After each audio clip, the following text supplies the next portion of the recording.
Welcome to Faithful Storybook. Tonight, we'll discover Jesus' very first miracle at a wedding in Cana and learn how he cares about even the smallest details of our lives. So get cozy, relax, and let's begin. Hello, little one. The stars are shining softly above, and the day is almost done. The busy hours are over now. The room is quieter. The night is taking its place. So, let your head sink down. Let your hands grow still. Pull the blankets close. Breathe in slowly, and let the air out without rushing. Tonight, we are beginning a gentle story. It is about a wedding in a little town, a family facing a sudden problem, and the very first miracle Jesus performed. It is a peaceful story, but it carries something important from the very start. Jesus cares about people, even in moments that seem small to everyone else. That means this story is not only about what happened long ago, it is also an invitation to rest and trust Him now. So take another slow breath, let your shoulders loosen, let the sounds of the day drift farther away. There is no need to hurry anywhere, no need to hold on to the noise. We are only getting quiet, getting cozy, and making space for this story to begin.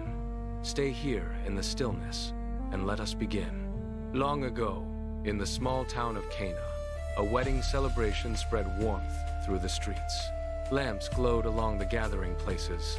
Their light touched doorways, tables, and stone paths, turning the evening gentle and bright. Music drifted through the air, steady and welcoming. Voices rose around it. Laughter answered back. Families arrived together and moved through the streets in little groups, greeting one another as they came. Friends stopped to speak. Neighbors waved from across the open spaces. Children hurried past the doorways, quick with energy, weaving between the grown-ups and bursting into laughter as they played. The whole town seemed to lean toward the celebration. Food was being carried, shared, and enjoyed. People stood close together, talking from one hour to the next without wanting the gathering to end.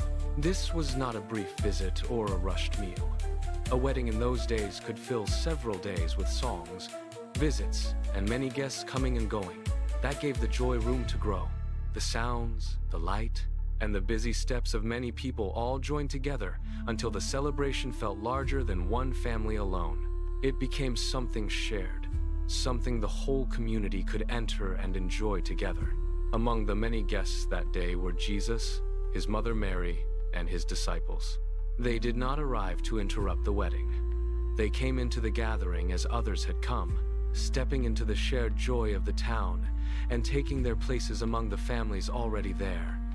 Around them, voices moved from table to table. Music continued nearby. People greeted one another, sat down, and made room for those arriving later. Jesus remained there in the midst of it, not separated from the crowd, but present within it. Mary was there beside the other guests, watching the celebration unfold. The disciples were there too, close enough to see the joy on every side and to hear the many sounds of a full and happy gathering. They listened. They looked on. They shared the same space, the same meal, and the same welcome as everyone around them. Cups were lifted.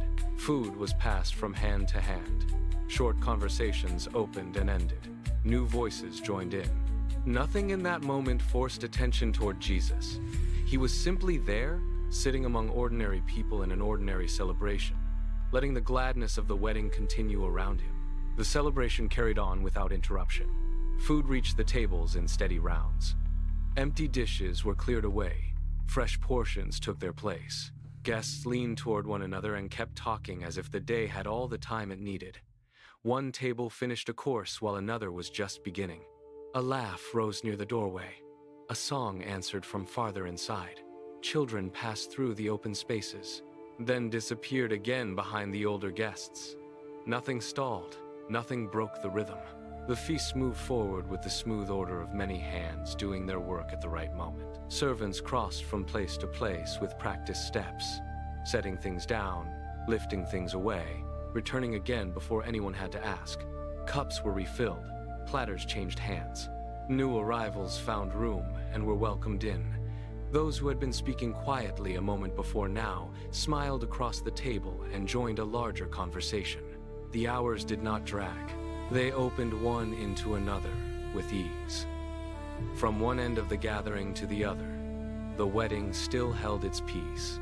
Its music and its sense that everything needed for joy was already there and still arriving on time. Then the change began where most guests could not see it. At the serving side of the wedding, someone lifted a container, tipped it, and got less than expected. Another checked the next one, then another.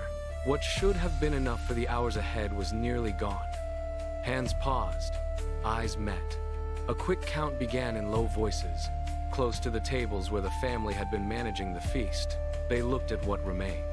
They counted the guests still eating, still talking, still reaching for their cups. The numbers did not match. At first, one or two of them tried to treat it as a mistake. Perhaps more had been set aside somewhere else. Perhaps another vessel had not yet been brought forward. They searched, they checked again. The answer stayed the same. The wine was running out. That was the moment the celebration changed for the hosts, even while the music continued. Their smiles tightened, their steps grew quicker. Quiet conversations replaced easy ones. No one wanted the problem to spread across the room. No one wanted the guests to notice. But the fear had already arrived.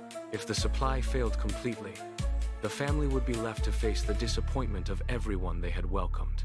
The feast still sounded joyful, yet behind it, embarrassment was rising fast and had nowhere to hide. Mary saw what the crowd did not. While the guests kept eating and the music moved through the room, her attention settled on the family near the place where the serving vessels were being managed. One person bent to check again what had already been checked. Another answered with a small shake of the head. A third moved away quickly, then returned with empty hands. Their work had lost its earlier rhythm. Motions that should have been smooth now stopped midway. Hands hovered over containers, then pulled back. Words were exchanged in brief, careful whispers. Mary watched their faces change as each quiet answer confirmed the same trouble. This was no passing confusion and no simple delay.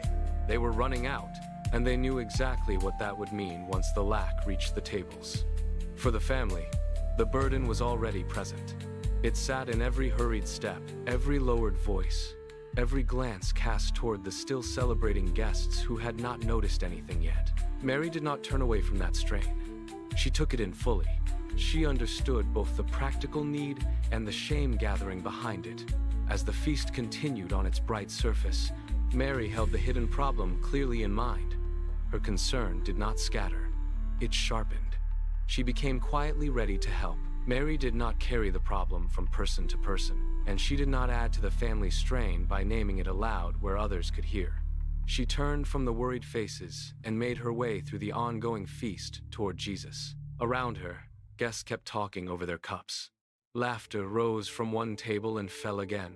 Servants still crossed the room with practiced steps, doing what they could to keep the celebration moving. The need was real, but it had not yet broken into the open. Mary kept it that way.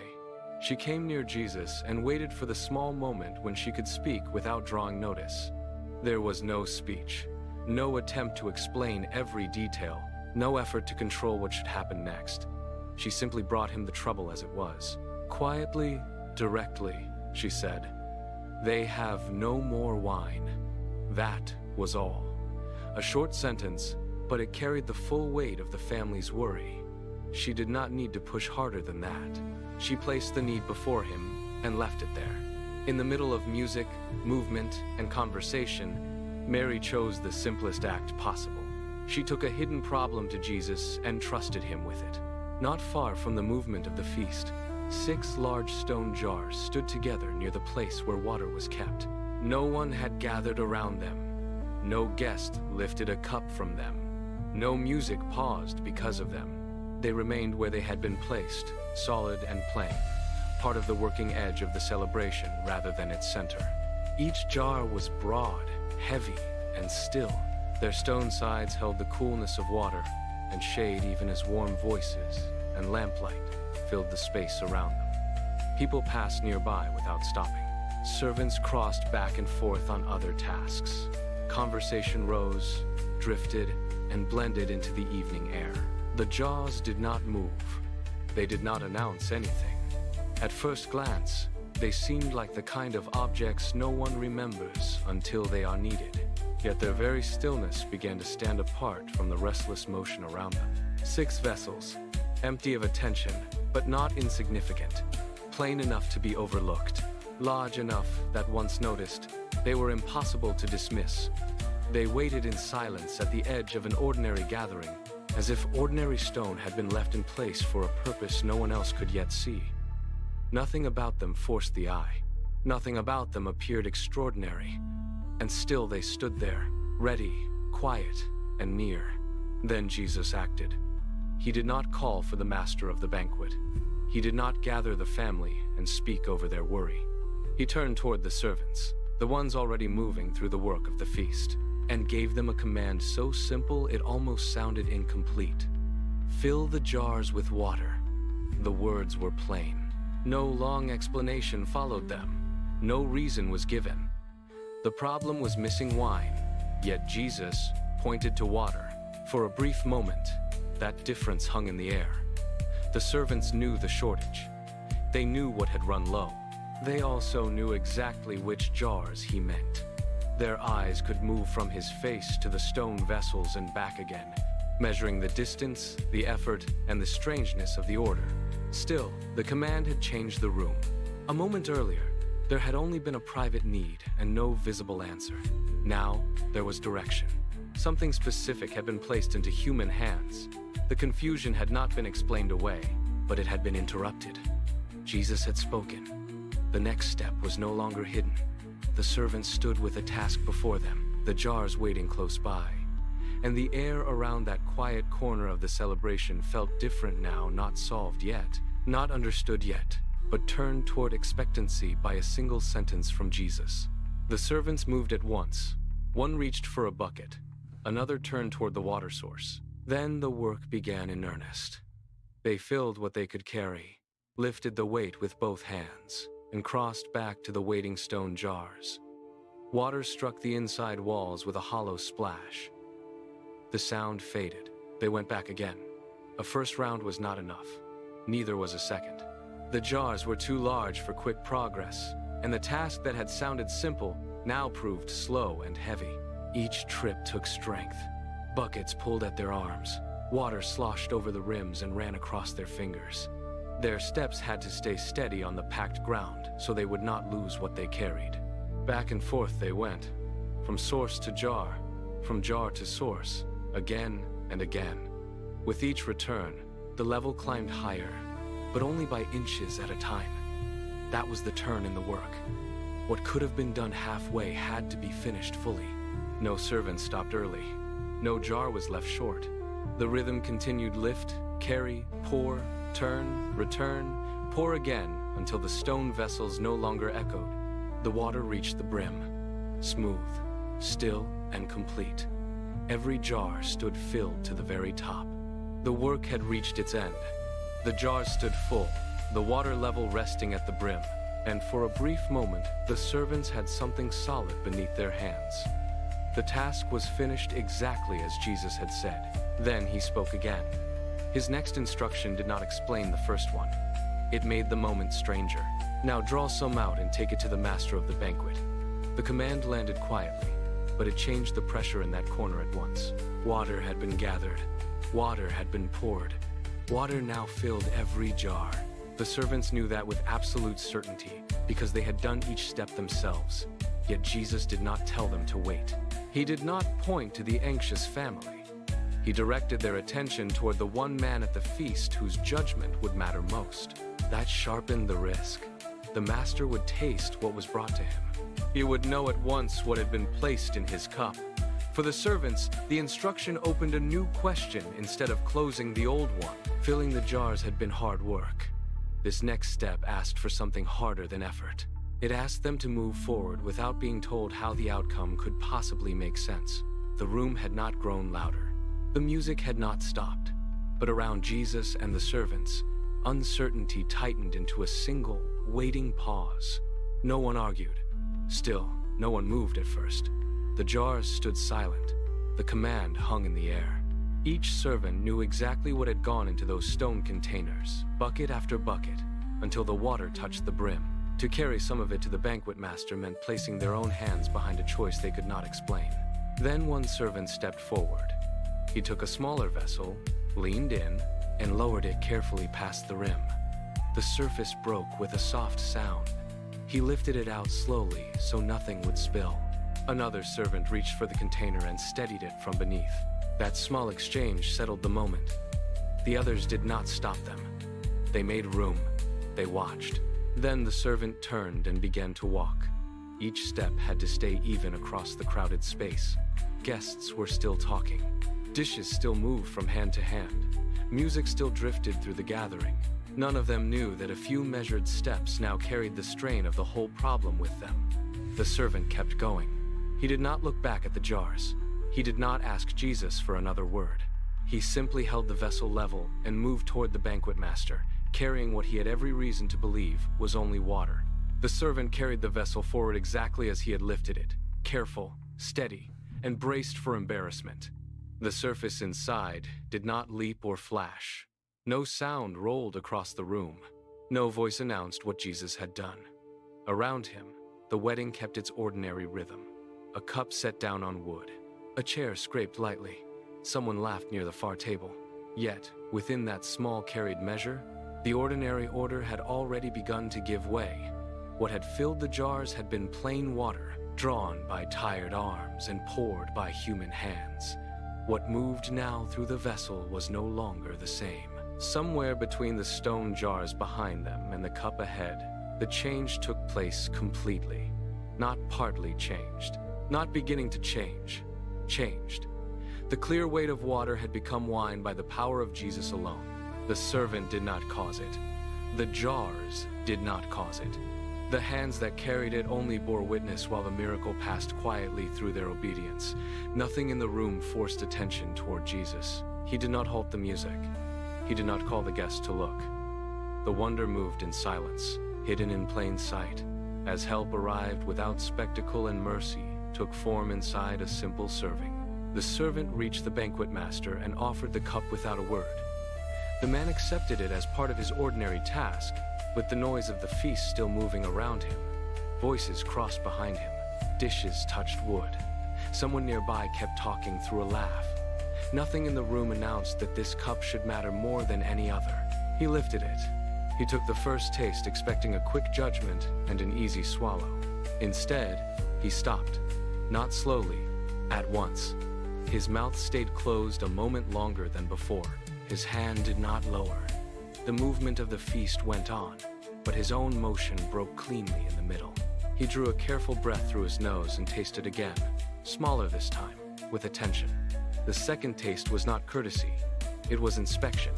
His face tightened in thought. Then his eyes widened. Whatever he expected from that cup was gone. In its place stood something he had not prepared for and could not dismiss as chance. He held the drink a little away from himself, looked into it, then brought it back once more, testing what his senses had already told him. By then, surprise had fully taken hold. Before he spoke to anyone, before he called for anyone at all, he knew that something astonishing had just happened. The banquet master did not answer at once, because his mind had already begun measuring this cup against every serving that had passed his table that day. He knew the earlier taste. He knew the ordinary progression of a feast. This was not that. He rolled the drink across his tongue once more, slower now, separating what made it different. The flavor held. It did not thin out. It did not fade after the first impression. It stayed full, clean, and rich from the first taste to the last. He swallowed and looked back at the cup as if the answer might be visible there. Then the judgment settled. Not good. Not merely better than expected. Best. The finest wine of the entire celebration had appeared at the very moment the house should have been running dry. A shortage had been creeping through the feast room only moments before. Quiet and dangerous, ready to stain the day with embarrassment. Now that danger was gone. In its place stood abundance strong enough to reverse the whole meaning of the hour. What had been heading toward disgrace had turned, silently and completely, toward honor. The family did not yet know how near they had come to failure, or how fully they had been spared it. But the man holding the cup knew. The wedding had not been diminished, it had been elevated. The banquet master did not keep the discovery to himself. Cup still in hand, he turned from the table and called for the bridegroom. His voice cut across the nearby conversation just enough to pull attention without stopping the feast entirely. A few heads turned first. Then the bridegroom came near, expecting some ordinary word about service or timing. Instead, the master lifted the cup slightly between them and spoke with open surprise. "Most men serve the best wine first," he said, setting the common order of every banquet in clear view before breaking it. Then, after the guests have drunk freely, the lesser wine comes out. He let that pattern stand for a beat, because everyone knew it was true. That was how such evenings worked. That was what this bridegroom should have done. Then came the reversal, spoken plainly enough to be heard and remembered. "But you have kept the best until now." The words landed in full view of witnesses. Not rumor, not guesswork, not a private opinion exchanged in a corner. The man responsible for judging the feast had spoken, and he had praised what was in the cup as the finest offering of the celebration at the latest possible moment. From that instant, the change could no longer remain hidden among servants and jars. It had entered the public sound of the wedding itself. For the family hosting the wedding, those words changed the room before anyone could explain why. A moment earlier, they had been counting what was left, trading tight glances, speaking in low voices, and waiting for the shortage to show itself at every table. Now the master was praising what had just been served. The family members nearest the serving area did not move at first. They listened. They checked the faces around them. No one was pushing back a cup. No one was calling for an explanation. No whisper of failure spread through the guests. Instead, servants kept moving from group to group with steady hands. Cups were filled. Platters continued to pass. Conversation rose again and covered the place where panic had been building. For one brief beat, the family still expected the trouble to break open somewhere else. They looked toward the jars. They looked toward the tables. They waited for the next sign of lack. It did not come. That was the turn. The emptiness they had feared was no longer advancing through the feast. It had been stopped. Relief moved across their faces in stages. First disbelief, then a loosening of breath, then the return of ordinary motion. Shoulders lowered, voices steadied. They went back to welcoming, serving, and watching their guests enjoy the day. The disappointment closing in on the wedding had fallen away, and the celebration was whole again. The wedding did not stop to mark the moment. Music still moved through the air. Cups still passed from hand to hand. Voices still rose and fell around the tables. Yet under that ordinary motion, something had been revealed that reached far beyond a rescued feast. Jesus had not repaired the problem by finding more supplies, sending messengers, or buying time. He had changed water into wine.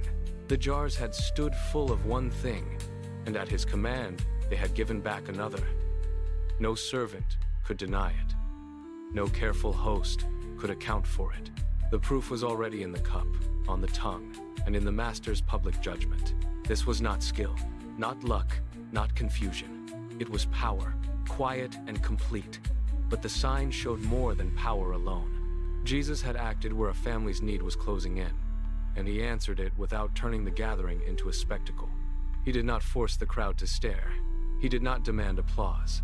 He helped at the exact point of strain and left joy standing where failure had nearly entered. That is what made the moment shine so clearly. His first miracle did not arrive in noise or display. It appeared in the middle of shared tables, working hands, and a household in need. And there it showed both his authority and his tender care. That moment in Cana does not stay only at the wedding tables. It reaches into smaller worries, quiet needs, and the kind of trouble people almost hide because it seems too minor to speak aloud. This story answers that hesitation. Mary saw the need and brought it straight to Jesus.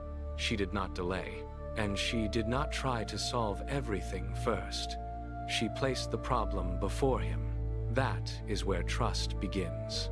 When something presses on the mind, when help is needed, when the next step is unclear, the first movement is simple. Bring it to Jesus. Speak plainly. Ask. then wait for his direction. The servants show the next part. They were told to fill the jars, so they filled them. Bucket after bucket, they kept working before they could see any result. Then they were told to draw some out and carry it forward. Again, they obeyed first. Only after the lifting, pouring, and carrying did they witness what Jesus had done. Trust often moves that way. A person listens, takes the next faithful step, and keeps going without having the whole answer in hand. Prayer and obedience meet there. One brings the need, the other follows the command. Together they teach a steady kind of faith, the kind that asks for help, keeps moving, and leaves room for Jesus to act. As the evening in Cana drew to its end, the streets slowly emptied. Doors closed softly. The last voices faded into smaller and smaller sounds. Lamps burned low beside the houses, and above them the stars held steady in the dark sky. The wedding that had once been full of movement now gave way to quiet steps, tired children, and families making their way home. Nothing rushed, nothing called for attention. The night settled over the town with a gentle stillness, and Jesus had been there in the middle of it all. Not far away, not hidden from ordinary people. Near. That same nearness reaches here now, into this quiet moment at the end of the day. When the room grows dim, when the blankets rest warm and still, when the sounds around you begin to soften, you are not left by yourself. Jesus is near. He sees, he hears, he stays. So let the day loosen its grip. Let your breathing slow. Let the mind grow quiet, one thought at a time. Rest can come gently. Peace can settle in. You are safe tonight. You are loved tonight. And as the stars shine above and the night grows calm, Jesus remains close, watching over you with steady care until morning comes. Thank you for joining us on Faithful Storybook tonight. Remember, Jesus cares about every part of your life, big and small. If you enjoyed this story, like, subscribe, and join us tomorrow night for another miracle from the life of Jesus. Sleep peacefully, and God bless.